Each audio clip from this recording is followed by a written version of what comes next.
Якщо ви зайдете до грецького супермаркету і попросите грецький йогурт, то на вас подивляться з подивом. Не тому, що його немає, а тому, що греки так його не називають. Для них це просто страгісто, тобто проціджений, або, якщо дуже хочете, страгісто йогурті.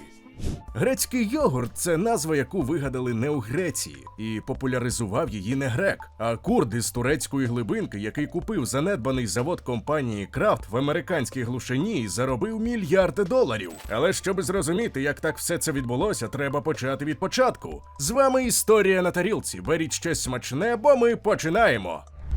Йогурт – це один із найдавніших продуктів харчування людства. Перші свідчення його існування датують приблизно 5000 роком до нашої ери, тобто він старший за піраміди, старший за бронзовий вік, старший за більшість міст, які будь-коли існували на землі. І народився він, як і більшість найважливіших кулінарних відкриттів, випадково. Кочові скотарі Центральної Азії і Месопотамії зберігали молоко в мішках, зроблених зі шлунків або шкури тварин. Тепло людського тіла, природні бактерії на внутрішній поверхні шкури, і молоко починало ферментуватися. Ставало кислим, густим, але не псувалося. Навпаки, зберігалося довше, ніж свіже. Так людство відкрило ферментацію задовго доти, як дізналося, що таке бактерії. Вітаємо! Ви на каналі Історія на тарілці, де ми говоримо про їжу, історію, культуру та їх взаємозв'язок. Попереджаємо! Нас не можна дивитися на порожній шлунок. А тепер до чергової історії.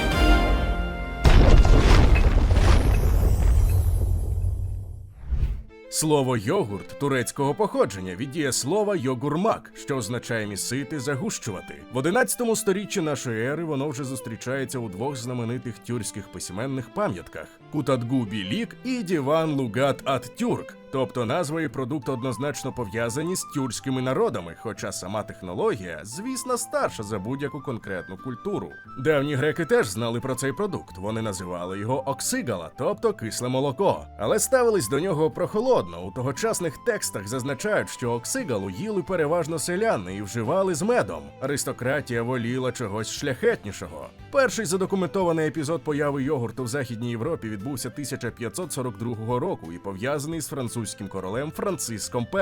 Король страждав на хронічний розлад кишківника. Придворні лікарі нічого не могли з цим вдіяти. За певними свідченнями, тоді союзний з Францією турецький султан Сулейман Пишний надіслав свого лікаря з особливими інструкціями і козами. Бо лікар наполягав, йогурт треба готувати лише зі свіжого, козячого молока і щоразу нового. Легенда каже, що лікування подіяло. Франциск І одужав і навіть хотів залишити лікаря при дворі, але той відмовився і повернувся до Стамбула разом зі своїми козами. Рецепт, однак, залишився. Але й по тому йогурт у Європі лишався дивиною. Не масовим продуктом, а чимось екзотичним, пов'язаним зі Сходом. Так тривало ще 3,5 сторіччя.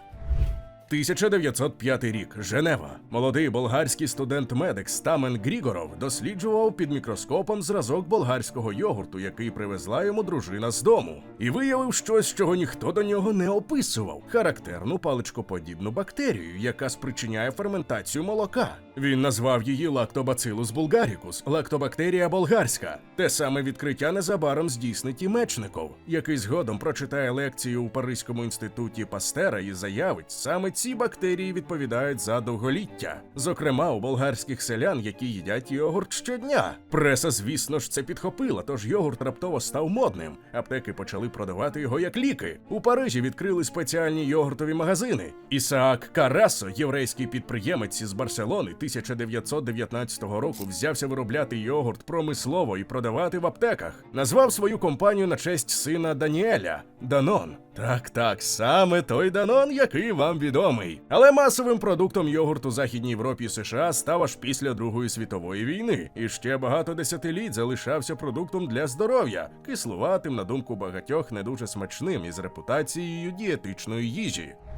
Тепер головне запитання. Що взагалі таке грецький йогурт і чим він відрізняється від звичайного? Відповідь неймовірно проста. Грецький йогурт – це звичайний йогурт, із якого злили сироватку. Ось і все. Технологія існує вже кілька тисячоріч. На Близькому Сході це називають лабне. У Туреччині сюзме йогурт, у Ісландії подібний продукт скир взагалі вважають радше сиром, а не йогуртом. У всіх середземноморських і близькосхідних кухнях проціджений йогурт – це щоденна їжа, нічим не примітна. Бабусі робили це вдома крізь марлю. Технологія промислового виробництва ж ось яка. Це чи традиційне проціджування крізь тканину, чи ультрафільтрація. Результат той самий, густіший, кремовіший і з вищим вмістом білка. Щоб виготовити 1 кілограм грецького йогурту, потрібно взяти приблизно 3 літри молока. 2/3 йдуть у відходи у формі кислої сироватки. Ось чому він дорожчий. Зате білка вдвічі більше. Цукру менше, бо частина виходить із сироваткою. Кальцію трохи менше через ту саму причину. Водночас йогурт жирніший і густіший, якщо починали від цільного молока. Але пробіотики ті самі, основа та сама, процес ферментації ідентичний. А якщо вам прикро, що стільки сироватки просто виливають, то не турбуйтеся. Виробники часто збирають її після створення йогуртів або сирів, трохи переробляють, додають до цієї сироватки різні смакові добавки і ароматизатори і продають як освіжаючий напій.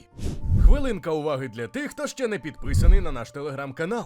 У нас там не тільки анонси нових відео, а ще й безліч цікавих історій і фактів, які ми не публікуємо на Ютубі. Посилання у описі і прямо зараз на екрані.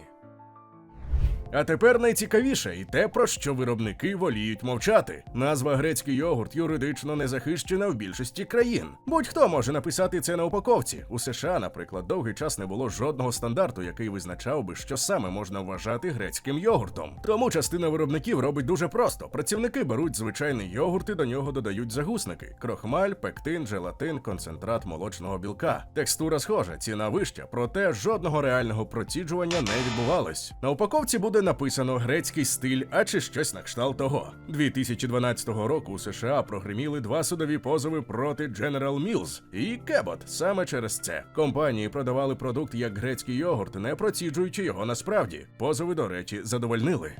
Відрізнити підробку доволі просто. Якщо є крохмаль, пектин, желатин або концентрат молочного білка, то перед вами грецький стиль, а не справжній проціджений йогурт. Реальний має мінімальний склад, молоко і бактеріальну культуру. А тепер найіронічніша частина цієї історії. Грецький йогурт як масовий продукт у США і Європі зробив не грек. Греки були першими. Компанія Фагі почала імпортувати свій проціджений йогурт до США наприкінці 1990-х років і побудувала завод у штаті Нью-Йорк 2005 року. Проте вони продавали його як нішевий преміальний продукт у органічних крамничках за $2,5 за маленьку баночку і більше викидали, ніж продавали. Революцію здійснив Гамді Улукая, турецький курд із маленького містечка Ілич на сході Анатолії, де його родина тримала овець і робила сир і йогурт. 1994 року він приїхав до США вивчати англійську. 2005-го побачив оголошення. Компанія Kraft закриває завод із виробництва йогурту у Нью-Йорку. Тисячі осіб залишаються без роботи. Товариш-юрист сказав йому: «Гамді, що ти коїш? Kraft закриває завод, вони шукають ідіота, який його купить. Ти ідіот!»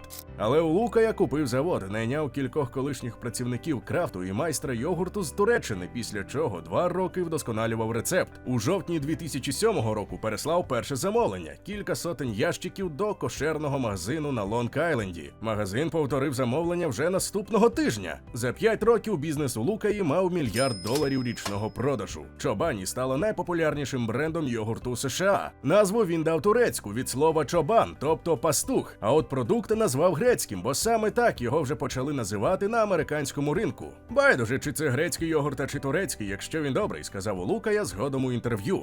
Тобто феномен грецького йогурту – це продукт, відомий тисячоліттями на всьому Близькому Сході і у Середземномор'ї, якому греки дали назву в американському маркетингу, а турок перетворив на мільярдний бізнес. Що залишається зрештою? Грецький йогурт – це реальний продукт із реальними відмінностями від звичайного. Більше білка, менше цукру, густіша текстура – це не маркетинг, а хімія. Але за ціну, яку платите, ви купуєте ще й назву, яка не має жодного юридичного захисту, а в частині випадків просто звичайний йогурт із загусниками.